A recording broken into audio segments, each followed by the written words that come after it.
Hey friends, before we jump into today's episode, I wanted to share something incredibly important with you. For over a decade, through my private practice and through my work at Nurtured First, I've been teaching body safety to kids and their parents, covering essential topics like secrets, tricky people, consent, and using a strong voice. I know these conversations can feel challenging. It's tough to balance being informative and scaring your child. That's why I'm thrilled to introduce you to the Body Safety Toolkit from Nurtured First. This toolkit is designed to make these crucial conversations easier and more approachable.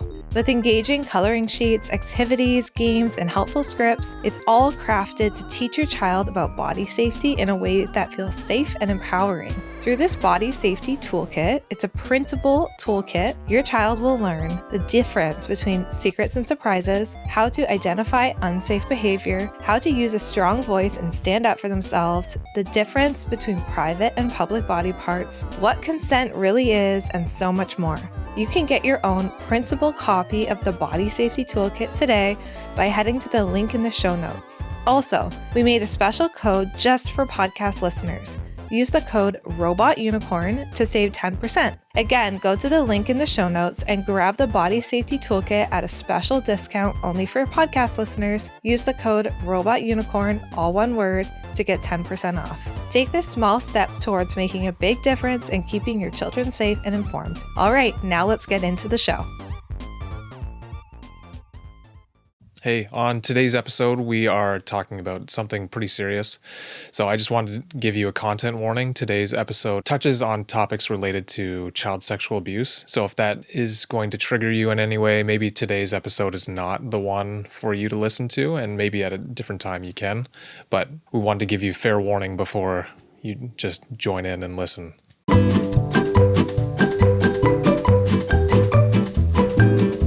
Welcome to Robot Unicorn. We are so glad that you are here.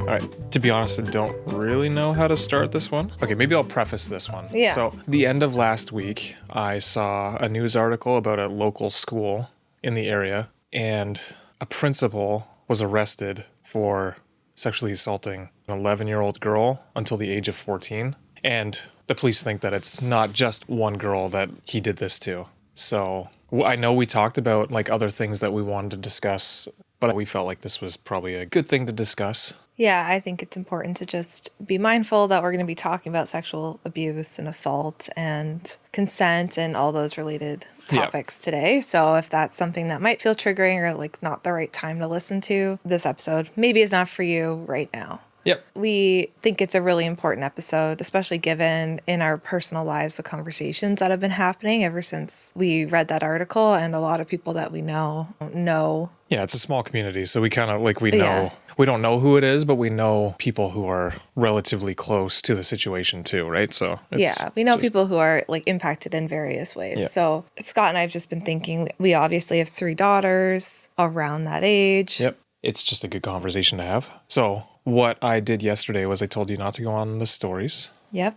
Of the Robot Unicorn account on Instagram. And then I just asked people for their questions about body safety and or about puberty or whatever. Most of them were about body safety. So we'll kind of focus on that. We can do another one on how to talk to kids about maybe their changing body in a different episode. Yeah. But this one is specifically, it seemed like most of the questions were related to body safety. Okay. We'll say this situation, for whatever reason, there's very few things in life that like enrage me so much as hearing someone taking advantage of kids. Like I said to you, I'm pretty sure if it happened to our girls, like I would end up in prison too because of how I would deal with it. I feel like I've noticed in you that you've been really kind of triggered since reading this article on Friday. It honestly enraged me when I first read it. Yeah. That someone, especially like a principal of a school, would do that. I don't know. It doesn't matter who it is, but it's like a person in a position of power that takes advantage of kids. This Q&A is going to be really important because one thing we can control is equipping our kids. Yeah. That's important. Mm-hmm. Okay. I'm not necessarily going to ask these in any particular order, but I didn't want you to be like 100% prepared and like have a script written out for any of these. So we'll just kind of go through a bunch of the questions, and I'd say a lot of them were kind of related to each other. Yeah. So I can boil them down to probably 3 or 4 questions in total. I would say the biggest question that people had, and I also wonder this a little bit too. I have a certain way of dealing with these kinds of topics with our girls, but what people have asked is, how do you discuss the idea of body safety and consent with your kids and basically not terrify them? So they're like constantly anxious about literally anyone that's out there, and like they trust no one, and maybe they should trust no one. I don't know. But how do you have this conversation with them? Let's say our oldest daughter, she understands things significantly better now. She has a good handle on things in life. So when we have that discussion, like I talked with her about it yesterday at length, I can see how people would be concerned about their kids all of a sudden looking at every adult as though they're going to take advantage. Like I remember that as a kid. You'd have someone walking down the street and all of a sudden I'd be terrified and running in the house and locking the door because for whatever reason in the 90s when you were a kid, well, maybe even earlier than that, 80s and 90s, like people were telling their kids that there's kidnappers everywhere.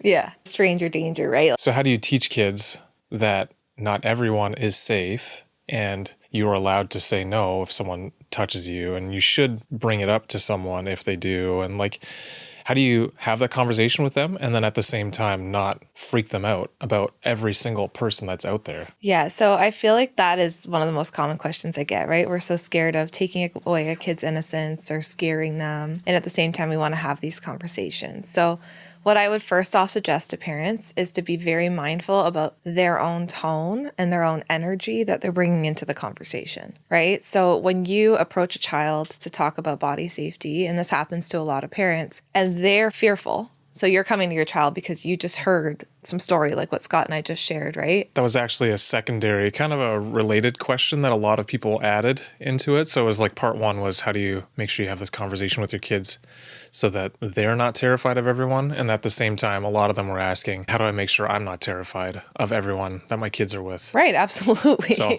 those were the questions that people were asking. Yeah, because it is scary. And as an adult, you hear a story about a principal sexually abusing a girl, and you're just like, I can't trust anyone. Right? So you're bringing that energy into that conversation with your kid. And I have seen that a lot with parents. They're like, I'm trying to teach my kid body safety, but I feel so not calm. And I feel like my child's taking on that energy. And I think that that is a real thing. So the first thing I would say to the parent is don't approach this conversation with your child when you're activated. It's like you're feeling that heat in your body, that energy, that franticness to keep them safe. That's a time for you to discuss with another adult how you're feeling.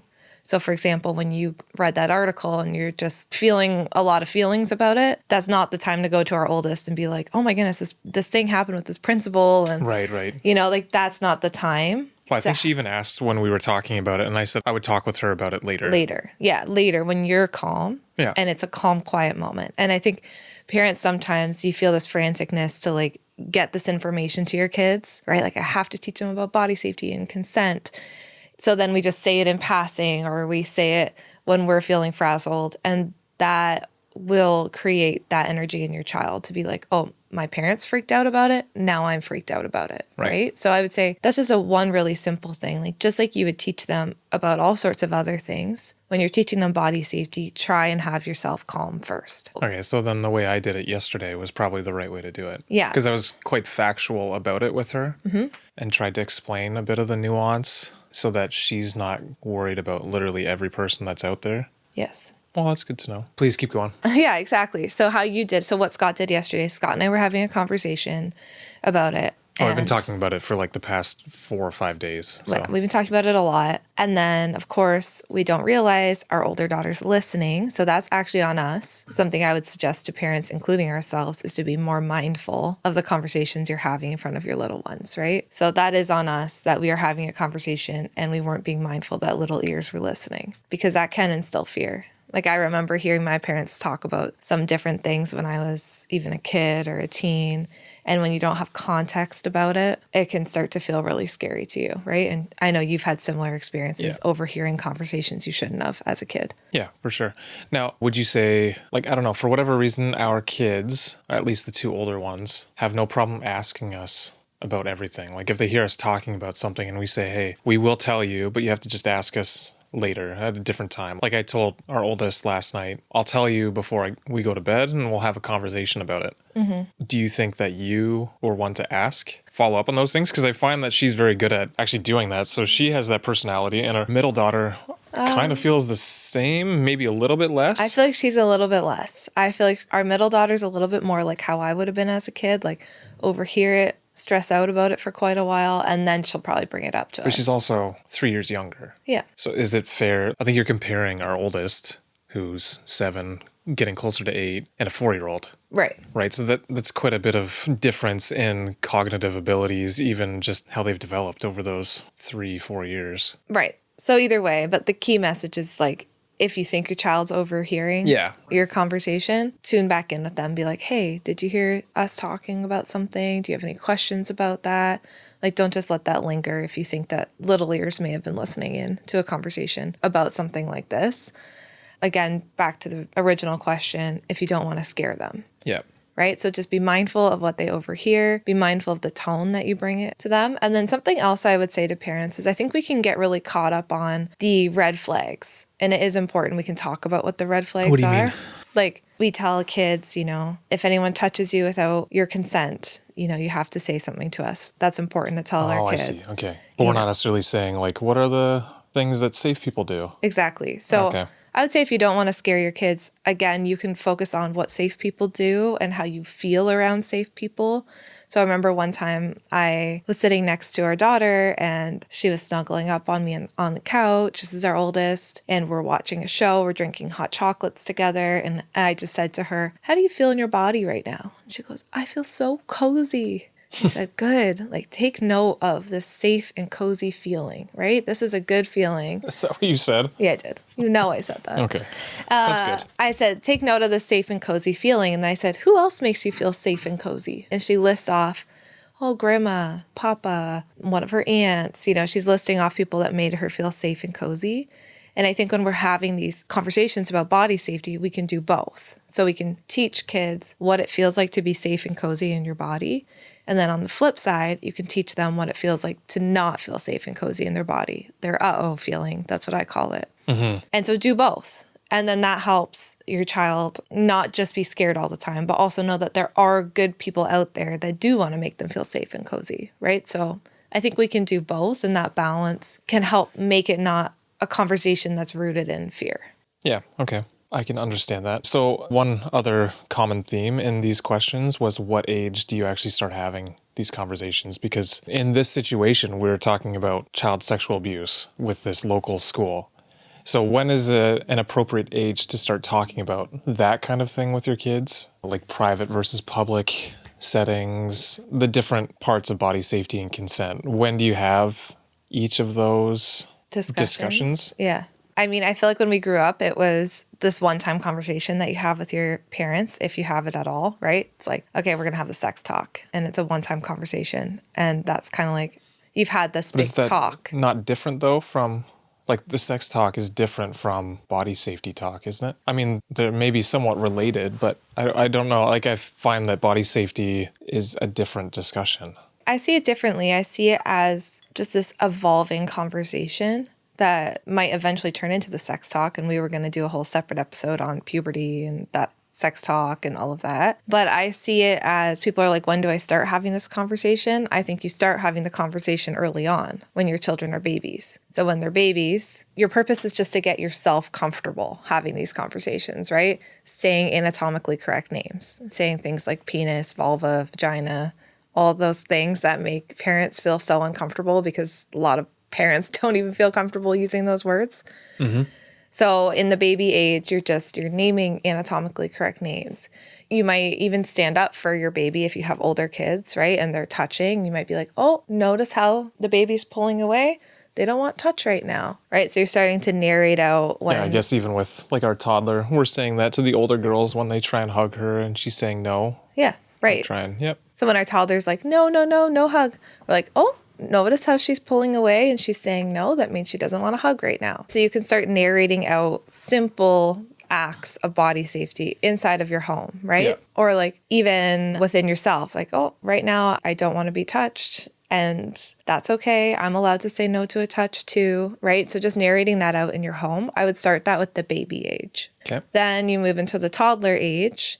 Now you're teaching your child the anatomically correct name for their own body. That's a great way to protect them. So I feel like a lot of parents are worried about doing that though, because they're worried their kids are going to go out in public and start just yelling, vulva, penis, whatever. Like they're just going to start yelling these terms out. Right. And that's not necessarily a question I received, but I just know in the past we've received a lot of questions on like, well, what if our kids are just all of a sudden yelling all these things out and that's not appropriate for public settings? Yeah. Two things. So first, if you start using anatomically correct names early on and you talk about a penis the same way you talk about a knee, the same way you talk about a foot, you're not going to have that situation happen because your child, in their mind, it's just the name of a body part. It's not that big a deal. And that's kind of the tone that we want to take, right? It's just another body part. Yeah. If we start making it a big deal and our children start noticing that there's a sense of my parents are uncomfortable with this word, so it's funny and it's silly. And when I say it really loud, it makes my parents uncomfortable, then they're going to do that because So what you're saying is I'm not helping because I'm actually laughing when the girls are... Absolutely, you're not helping. Yeah. When the girls yell those things out. Right. And I hear that from parents all the time, like, oh my goodness, my son is saying penis over and over and in front of my parents and it's so embarrassing and I keep telling him to stop. And I just say to them, just make it boring. Be like, yeah, I guess that's the name of a body part. Like, just keep it so boring. And your child's going to learn, oh, it's just the name of a body part. I don't need to scream and yell it out. But I think our own perception that that's bad or that's a sexual word or we shouldn't be saying that in front of other people. And then our energy of like, stop, don't say that. That's not okay. Makes kids who love to get attention and love to get a reaction out of their parents want to keep saying it. So my advice would be just keep it boring. Yeah, you're right. You do have a penis. Yeah. Okay, that's interesting. And we don't have to worry about that reaction. I think we over worry about our kids doing that. And so what if they yell penis in the middle of a grocery store? Like our kids have yelled vulva. Why vulva? Something, like in the middle of a store. It's just like, yep, you have a vulva. Just when you can keep your reaction I'm just giggling in the corner. Oh, and Scott's the problem because he's giggling. He's like still a 7-year-old boy who thinks these words are funny. Yeah, but it's not like I'm embarrassed by them saying it. No, you just think it's funny. I just think it's funny that a little kid has no idea what people think of those words. Because a lot of adults are pretty uncomfortable with those words. And I think it's funny that this little innocent child can say a word and make a bunch of adults uncomfortable. Maybe that's a me problem, but I just think that's funny. I'm sure people will relate to you finding that funny. But I want to go back because we were talking about the different ways to teach body safety and how that conversation evolves over time. So I was saying that in the toddler years, you can start teaching the anatomically correct names. You can continue to narrate out when they don't want to be touched and really respecting that. So if they don't want a hug from you, it's like, yeah, that's okay. It's your body. You're the boss of your body. If you don't want a hug, that's fine, right? We start to say those words to our toddlers and teach them early on that it's okay for them to say no to a hug. It's okay for them to say no to touch. And also standing up for them in front of their other siblings. I know we have 3 kids and often the older 2 will want to hug the toddler or kiss her. And it's like, no, just because she's little and you can force it on her. And you think she's cute. And you think she's cute, it doesn't make it okay. When she's saying no, that's a no. And so I know I'm very firm on that in the house. Yeah. I know, like even last night, our youngest, she loves getting tickled, especially under her chin. She giggles so much. And then at a certain point, it's all done. All of a sudden it's no. And then we have to stop. And that's hard for our other girls because they find it to be so cute when she's giggling like that. Right, so they want to keep tickling and tickling. But then we have to teach her, like, she likes it up to a certain point, and then after that, once she says no, then we have to stop. So have a rule in your house that when someone says no or stop, your hands go up. I teach that rule on the Nurtured First Instagram page all the time, right? So just have a rule that everybody knows. As soon as someone says no to tickles or hugs or whatever, you just put your hands up. I've never heard that one. Oh, well. You should follow my page. Apparently, I need to follow Nurtured First. You should follow Nurtured First on Instagram. You might you might learn something. Yeah. But yeah, I've taught that one quite a few times. It's a really good rule because kids can remember to put their hands up, right? And then even with play fighting or roughhousing, it's a good idea to have that rule in place ahead of time. So that's the toddler age. Now you're moving to preschooler age, right? Your child might be going to daycare or school for the first time. I would start to have a little bit more discussions with them about private parts, right? So your mouth, your vulva or penis, your bum, your anus, like those are all private parts and no one can touch those parts unless you need help, right? So sometimes kids might need help in the bathroom or it's us. And I start to have those discussions. I know it's not like they get it right away, but like around 3.5. That's when you start. Yeah, that's when I'm starting to have those, because that's when they're starting to understand, right? And they're maybe going to the bathroom on their own at that point, and they're away from you. And so we should start having those discussions. And you start giving them the words of like, if someone tries to touch my body or my private parts, I'm going to tell mom and dad, or I'm going to tell this safe person. I even noticed in our middle daughter, if someone's in her personal space, she's pretty good about getting them to back off. Yeah. And you can teach and role play it. Like, I think we underestimate the power of role play. I love to role play out things with the kids, right? Yeah. And I'll be like, okay, so what if I'm this person and I say, I want to touch your bum? What are you going to do? Right? And so then we'll role play out the different scenarios of what they could do. They could run away. They could scream really loud. They could say, stop. It's my body. You're not allowed to touch me. And reminding your kids always of who their trusted people are, right? Yep. Everyone has a different circle of people that they trust as parents. And that's hard because your trusted people, like in this scenario, you would hope a principal would be a trusted person. I was just going to ask that because the problem with it is you have this situation where a principal should be a trusted person, yet they are the issue.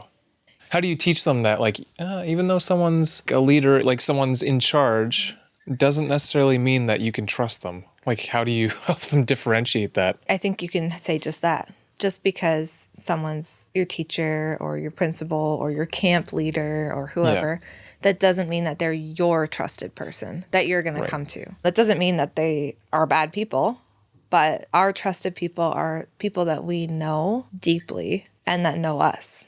Yeah. So then I would have, if you can, not everybody has 5 people, but I have it, I think in the toolkit, I have kids draw out their hand and then they write a person on each finger. So then you could have your 5 people and be like, these are your 5 people that you go to if anyone ever tries to touch you without your consent. If someone doesn't listen, you go to the next person on your team. And I think that phrase, I was talking to someone whose child was abused at a camp, and they went to one person on that 5 safety team, and that person didn't listen. So the child was like, well, I went to someone, they didn't listen, so I guess I just have to keep dealing with this. That's terrible. Yeah, it was awful. Awful situation. So teach your children, keep telling people until someone listens to you. If the first person doesn't listen, tell the next person. Tell the next person. You deserve to be listened to if someone is touching your body in a way that is without your consent. Yep. And anyone who does that deserves to be in jail for life. I have no pity for anyone who does that kind of stuff. I don't know. I feel like the rage just building up again. I see that. Yeah, I know. Well, this camp, that was another situation, right? Where it was the leader, again, someone that you should be trusting. Yeah. It was the leader who was doing the abusing, right? So the child thinks, oh, well, when I'm at camp, my leader is my safe person. Well, if your leader is the one doing the abusing, then they're not your safe person. Right.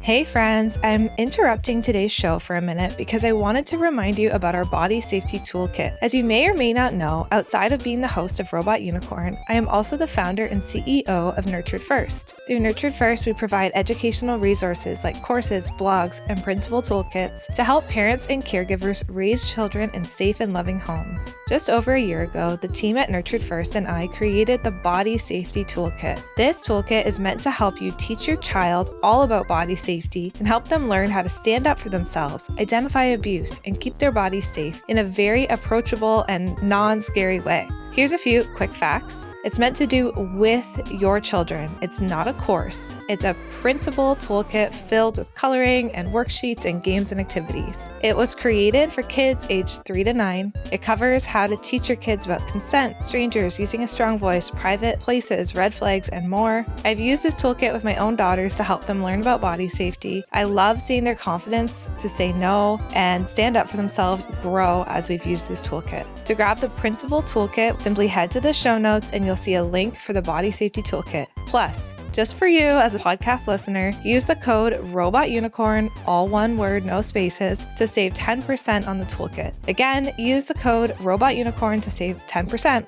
Can't wait to help you teach your kids about body safety. You've got this. Now let's head right back to the show. Okay, so that is Preschool to school age. Yep.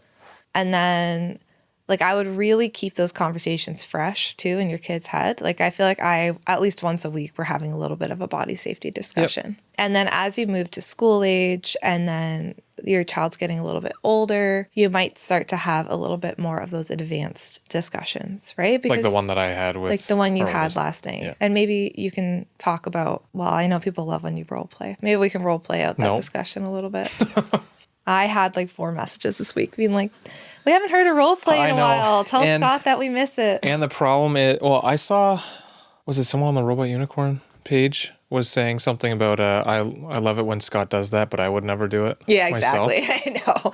People are like, I would never do it, but Scott, when you do it, it is nice. So thank you for putting me through this. But I would start to have those more advanced discussions because your kids are going to start overhearing things, right. As they get into school. They're going to have questions for you. Well, kids are having more advanced discussions with each other too. Right. And they hear things from their peers. They overhear. Hear things from us.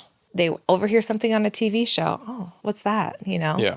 So follow your children's lead always. If your child has a question for you, because if they have a question for you, let's say our child says, what's sexual abuse to you. I don't know what she said to you actually, but let's say she said that. No, that's not what she said, but. Okay, but let's say she said that to you and you say, oh, I don't want to answer that. She still has the question. So then where does she go next? Right? And who else is she asking?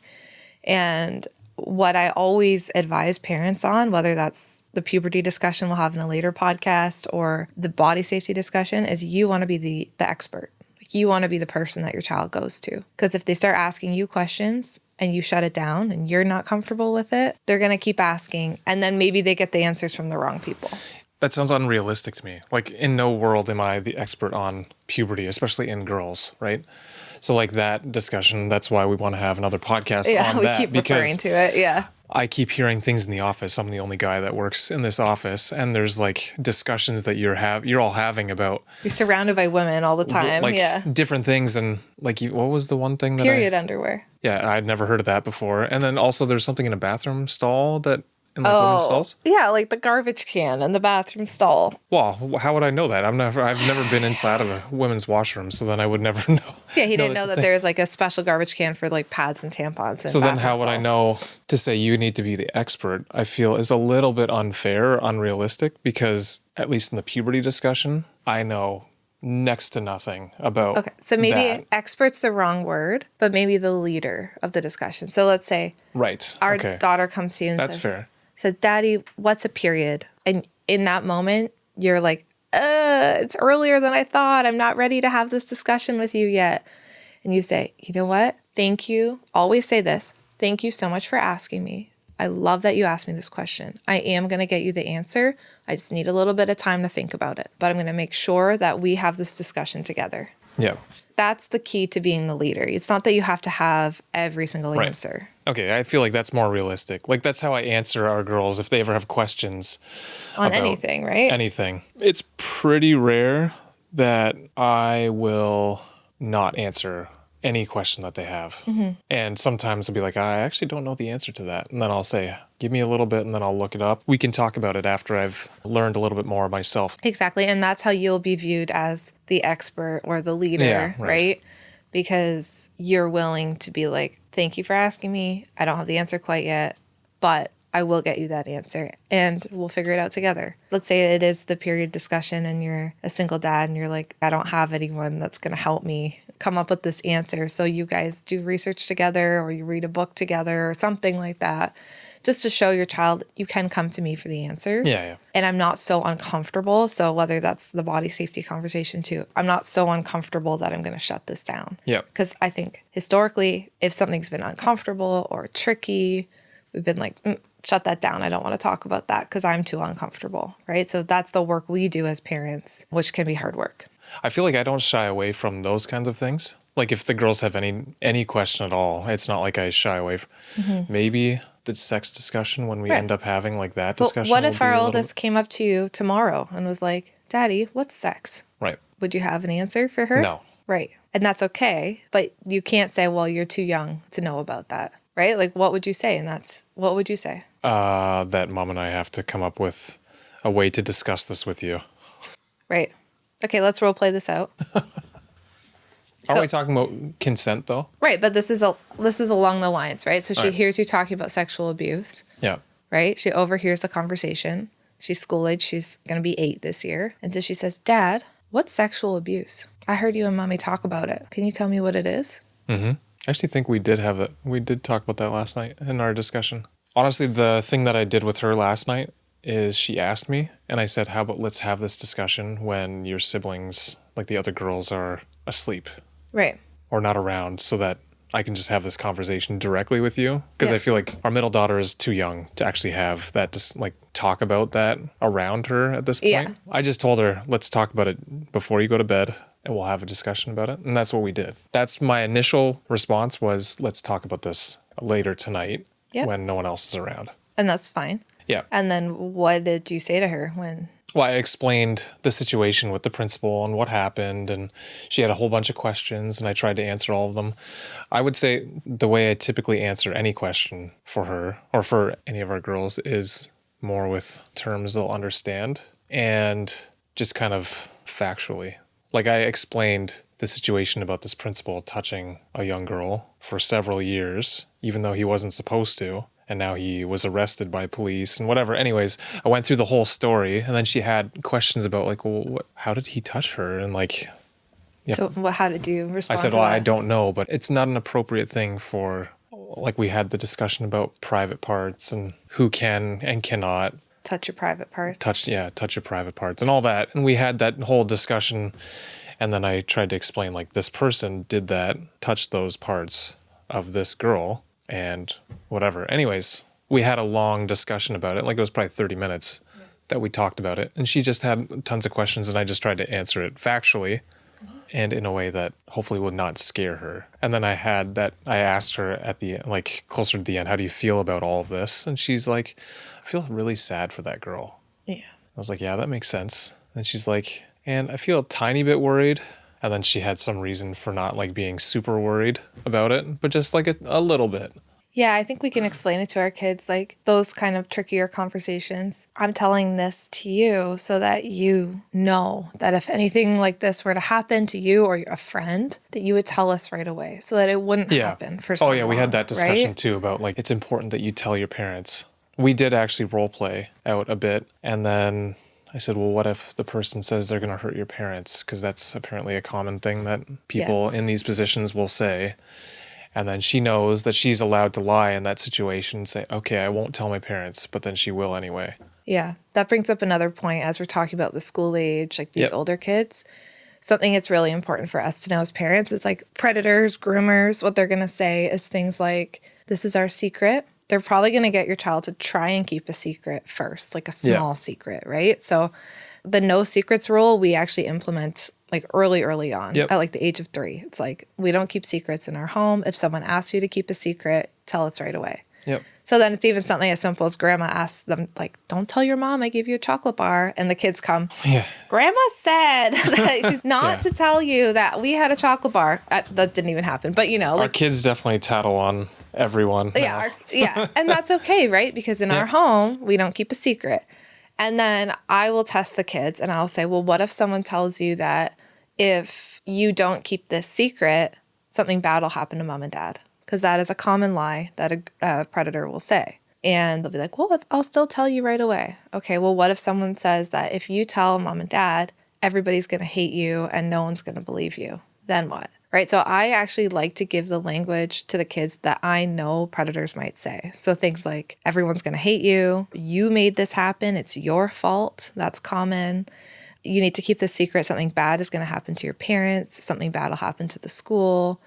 All of those kind of things. Like they try and twist it to make it feel like it's the child's fault. And people will say, well, how did this child keep a secret for 5 years or something like that, right?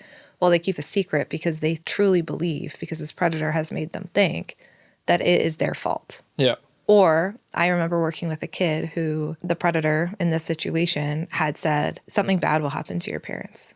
And I remember the parents being like, we taught them about body safety, right? And the parents had, in that situation, taught this child about body safety, but the child was so desperately trying to protect her parents that she didn't say anything, right? So those are the types of things that we do also want to teach our kids so that they can identify that's a red flag and that it's not their fault and that they still need to tell their trusted people. Yep. It's tricky. Like, it is so hard. So how do you protect, because I know this will be a question that people ask, how do you protect a child's innocence and also have these discussions with them? I know. Right? Because you're sort of, I feel a little bit like, especially for our kids, we're sort of bursting our oldest bubble that people are trustworthy. And Oh, I know. Remember the other day when we were watching a movie and then it had a happy ending? And she goes, well, things always have a happy ending though, don't they, Dad? right. And you were like, Yeah, we've had like do they always have a happy ending? We've had a bunch of discussions about that lately, and we went on a walk one day and she was asking about that, and I was like, well, in real life, happy endings don't necessarily always happen. Yeah. That's that not the was reality so for hard. a lot of Yeah. people in the world, right? Like, just because it happens in the movies, they want to make you feel a certain way, but in real life, things don't work the same as a movie. And anyways, but I felt like I was kind of bursting a little bit of a bubble there. I know, it kind of sucks. Like, you're like, I want to preserve your joy and your innocence so long as possible, but I also don't want to make you naive and vulnerable. So it's that balance. And I think it's a couple things. First, it's making them feel so safe in your relationship, right? So outside of these conversations, like, don't be having these conversations 24 hours a day. No, right? You know what do I always say? Tiny moments, like these tiny conversations. It could be casual. It's not always this big sit down discussion. No, right. Sometimes it's exactly what I was talking about on the couch, right? How do you feel in your body right now? Oh, cozy. Yeah, okay. So take note of the safe and cozy feeling. That feels really good. Have the tiny moments of these discussions instead of making it like an hour-long conversation every single day with your child. Balance it with fun and play and allowing them to be a kid and still, like, you had this conversation with her last night, and then 5 minutes later, you guys are running around screaming, chasing each other, playing tag in the kitchen and driving me nuts, right? Like, so Yeah, true. balance it. Keep the innocence. Keep letting them be children. Keep the play. Keep the rest. Keep the silliness. And also have these conversations. But don't make these conversations everything. Yeah. I think that's how you do it. And I also like to remind parents that having these conversations with your kids, it might feel like it's taking away their innocence, but I like to see it as preserving their innocence for as long as possible because we're protecting them. Yeah, that's a good perspective, actually. Yeah. Never really thought about it that way. Well, once again, I do post about that on Nurtured First. Do you? I should probably follow you, eh? It's like, you've never seen my page? Well, that's okay.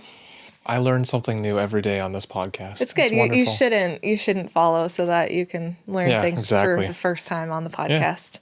Even though I've been talking about them for like the last 6 years. I kind of want to go back real quick. Yep. The role play.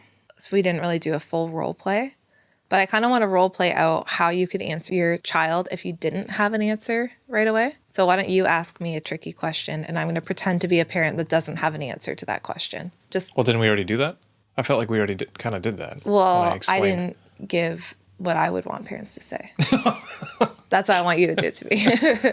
Oh, I see. I didn't do it quite right. You did it okay, but what I wanted to say about the role play that you had earlier is a couple things. So if you don't know how to answer your child in that moment, you can take a pause. You can come back to it later. When you come back to it later and your child's asked you something like, what is sex or what is sexual abuse?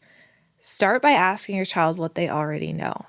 Because typically, if they're coming to you with a question, they've overheard something. So maybe they have an idea. So they're like thinking about it already. And they're thinking about it. That makes sense. And a lot of times, like, Mommy, what's a period? What's sex? How is a baby made? Like, when they're asking you these questions, they have some sort of idea in their head about what it is. And you want to get that out first, right? Oh, where did you hear about that? Tell me more about what you think that is. Get that out so that if there's anything incorrect that your child has in their head, you can correct that and be factual about it. Because otherwise, sometimes then you tell your child, oh, this is what a period is. This is what sex is. This is what abuse is. But they still have that other idea in their head, right? So that's the only thing I wanted to add to your role play earlier. That might be helpful for parents. Yeah, I think that makes sense. Yeah. Well, do you have any other final questions for me? I mean, there were a whole bunch, but I feel like we've covered a good amount of them. Yeah, I think the main takeaway we wanted from this episode was to help parents help prevent abuse in their kids, right? And give them some really practical ways they can protect their kids from abuse. And I feel like we've done that. Yeah, I mean, there's a lot of specifics like discussing sleepovers and when to stop letting your kids be naked around the house. And Okay, well, let's end maybe on sleepovers. Sure. Because I think sleepovers bring up like a bigger discussion of supervision. Like one person asked, I loved sleepovers as a kid, but now they seem to be forbidden, essentially. So why is that?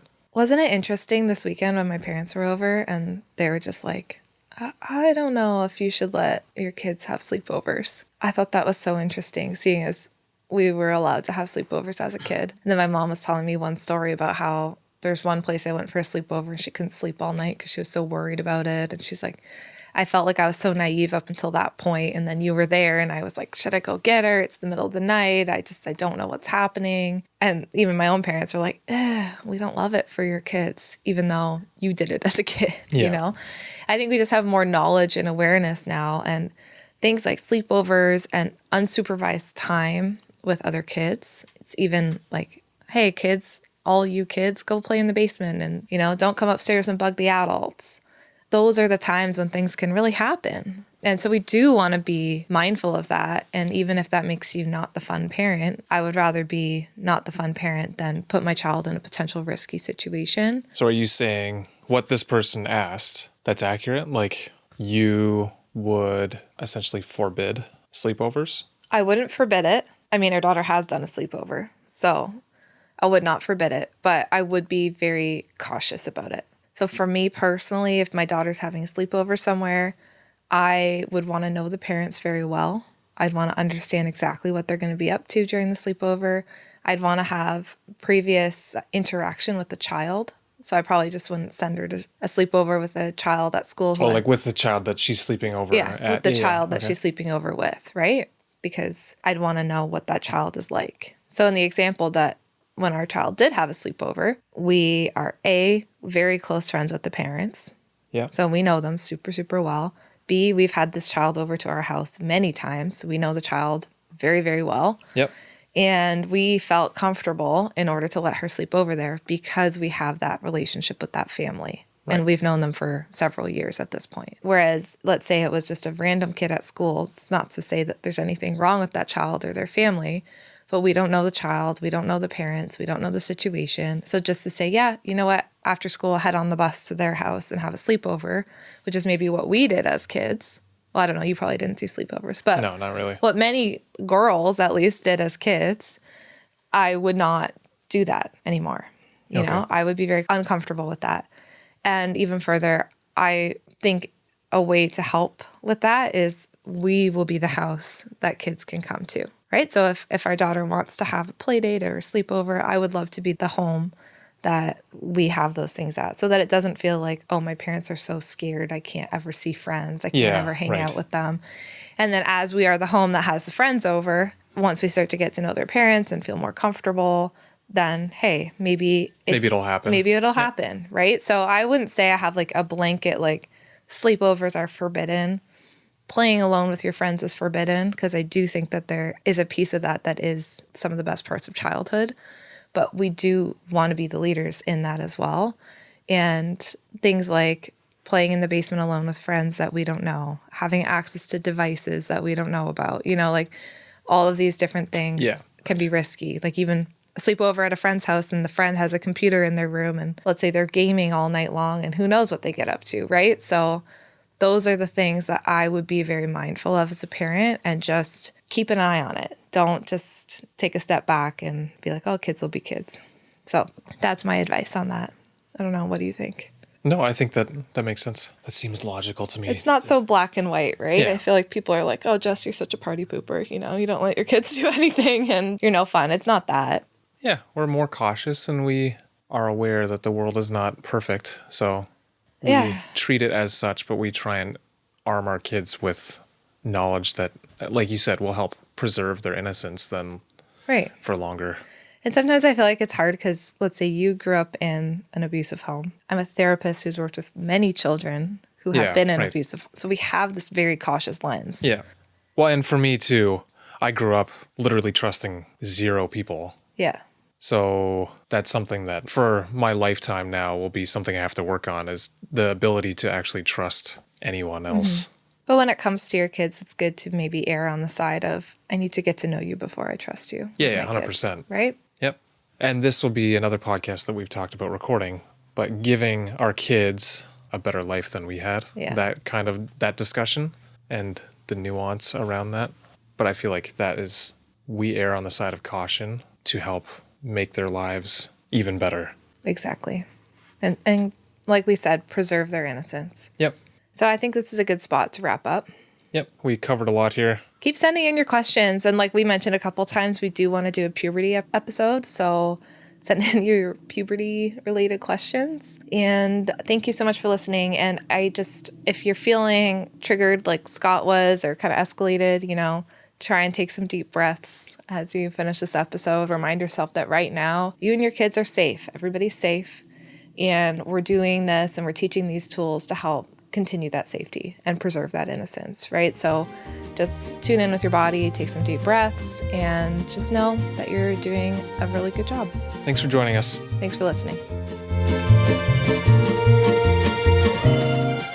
Hey friends, thank you so much for listening to today's episode. We are glad that you are here. If you enjoyed today's episode and found it interesting, we'd really appreciate it if you'd leave a rating and a review. Scott and I actually sit down together and read them all. A 5-star rating helps us share our podcast and get these important messages out there. Thank you so much for listening, and we can't wait to talk to you again next time.